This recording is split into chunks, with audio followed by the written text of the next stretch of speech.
श्री स्वामी समर्थ. नमस्कार मित्रांनो, जर तुम्हाला तुमच्या घरात सकारात्मक वातावरण आणायचे असेल तर फेंग शुई टिप्स तुम्हाला मदत करू शकतात. फेंग शुई हे चीनी तत्वज्ञान आणि अवकाश नियोजनाचा एक अद्भुत संयोजन आहे, ज्यामध्ये फेंग म्हणजे वारा आणि शुई म्हणजे पाणी. चीनी संस्कृतीनुसार पाणी आणि हवा मिळून आरोग्य चांगले राहते. अशा प्रकारे असे मानले जाते की जर तुम्हाला तुमच्या घरात निरोगी आणि आनंदी वातावरण तयार करायचे असेल तर फेंग शुई टिप्स यामध्ये मदत करतात. अशाच फेंग शुई टिप्स बद्दल जाणून घेऊया. एक म्हणजे द्वार. असे मानले जाते की ऊर्जा फक्त समोरच्या दारातून घरात प्रवेश करते, म्हणूनच मुख्य दरवाजा स्वच्छ ठेवण्याचा सल्ला दिला जातो. अशा प्रकारे घरामध्ये सकारात्मक भावना येतात. जर तुमच्या घराचे दरवाजे उघडताना किंवा बंद करताना आवाज येत असेल तर ते अजिबात चांगले नाही. यामुळे दार रडत असल्याचा भास होतो आणि याचा आपल्या कुटुंबाच्या आरोग्यावर विपरीत परिणाम होतो. यासाठी दरवाजाला तेल लावल्याने फायदा होईल. 2. Book shelf. घरामध्ये प्रवेशद्वार बुक शेल्फ ठेवणे खूप चांगले मानले जाते. असे म्हणतात की ही पुस्तके ठेवल्याने सकारात्मक ऊर्जा येते आणि व्यक्ती नवीन गोष्टी शिकत राहते. 3. Living room. दिवाणखाना हा घराचा चेहरा आहे, म्हणून ते सुंदर आणि स्वच्छ असणे सर्वात महत्त्वाचे आहे. झाडे आणि फुले ठेवल्याने दिवाणखान्यात ताजी ऊर्जा आणण्यास मदत होते. 4. लिव्हिंग रूम मध्ये वायू विजन. लिव्हिंग रूम मोकळी आणि हवेशीर असावी, कारण यामुळे घरात पुरेसा प्रकाश आणि व्हेंटिलेशन जागा मिळते. हा प्रकाश आणि हवा आतमध्ये सकारात्मक ऊर्जा आणते. 5. लिव्हिंग रूम मध्ये कारंजे. दिवाणखान्यात कारंजे ठेवल्याने तेथील ऊर्जा प्रवाह कायम राहतो. हे खोलीला आरामशीर आणि स्वागतार्ह वातावरण देखील देते. 6. जेवणाचे क्षेत्र. जेवणाचे क्षेत्र हे घरातील ते ठिकाण आहे जिथे कुटुंब एकत्र बसून जेवणाचा आनंद घेतात. या ठिकाणी भिंतीवर आरसा लावून टेबलावर ताजी फुले ठेवल्याने ऊर्जेचा सकारात्मक वापर होण्यास मदत होते. 7. स्वयंपाकघराचा रंग. स्वयंपाकघरातील रंगाची विशेष काळजी घेतली पाहिजे.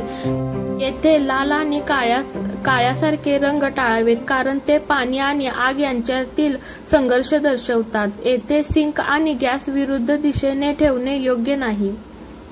8. Kitchen look. स्वयंपाकघरात डेड स्पेस असल्यास म्हणजेच ओव्हरहेड कॅबिनेटच्या वर रिकामी जागा असल्यास ती दुरुस्त करा. प्रकाश आणि दोलायमान झाडे येथे चांगली दिसतात आणि ऊर्जा आणतात. 9. बेडरूम मध्ये बेडची स्थिती. शयन कक्षात पलंगाची स्थिती अशी असावी की आत कोण येते हे दिसेल. अशा प्रकारे तुम्ही तुमच्या आयुष्यात काय येत आहे ते पाहू शकाल. यामुळे सुरक्षा देखील मिळते. 10. बेडरूम मधील टीव्ही. आजकाल बेडरूम मध्ये टीव्ही ठेवला जातो.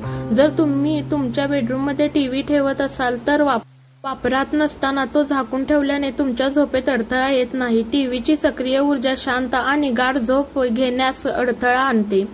11. बेडरूमचा रंग. बेडरूम ही विश्रांती आणि झोपण्यासाठी असते, मग बेडरूम मध्ये डार्क रंगाची उपयोग काय? इथल्या भिंतीवर हलके आणि पेस्टल रंग चांगले दिसतात. 12. स्नानगृह. फेंग शुईनुसार बाथरूम नेहमी स्वच्छ असले पाहिजे. दार नेहमी बंद आणि टॉयलेटचे झाकण खाली. इथेच गोष्टी बाहेर पडतात. अशा प्रकारे तुमचे पैसे बाहेर जाणार नाहीत. 13. लग्नाचे फोटो आणि भेटवस्तू. तुमच्या लग्नाचे फोटो आणि भेटवस्तू दक्षिण-पश्चिम झोनमध्ये ठेवल्याने तुमच्या वैवाहिक जीवनात प्रेम, सहवास, आनंद आणि समजूतदारपणा सुनिश्चित होईल. 14. तेजस्वी दिवे. तेजस्वी दिवे ऊर्जा वाढवण्यास मदत करतात, म्हणूनच संपूर्ण घरातील दिवे लावा. जर तुम्हाला वीज बिलाची काळजी वाटत असेल तर हॉलमध्ये जास्त वॅटेजचे दिवे आणि इतर भागात कमी वॅटचे दिवे लावले जाऊ शकतात. 15. संगीत अवश्य आहे. हे खूप सोपे आणि पण पार्श्वभूमीत मऊ संगीत वाजल्याने सर्जनशीलता वाढते. हे फार कमी लोकांना माहीत आहे. संगीतामध्ये बरे करण्याचे गुणधर्म आहेत, ज्यामुळे आराम पातळी वाढते. 16. वनस्पती आणि फुले. घराच्या आत आणि बाहेर झाडे ठेवण्याकडे दुर्लक्ष करू नका. हे जाणून घ्या की हिरवाई घरामध्ये ताजेपणा आणि प्रेरणा आणते, म्हणून त्यांच्याशी संबंध ठेवा. घराच्या प्रत्येक कोपऱ्यात ताजी फुले ठेवल्याने कप चांगला राहतो. 17. निरुपयोगी वस्तू दान करा. आपल्या घरातील निरुपयोगी वस्तू आणि अनावश्यक गोष्टी जसे की दुःखाच्या आठवणी, कपाटात वर्षानुवर्षे ठेवलेले कपडे, न वापरलेले फर्निचर इत्यादी काढून टाकणे योग्य आहे.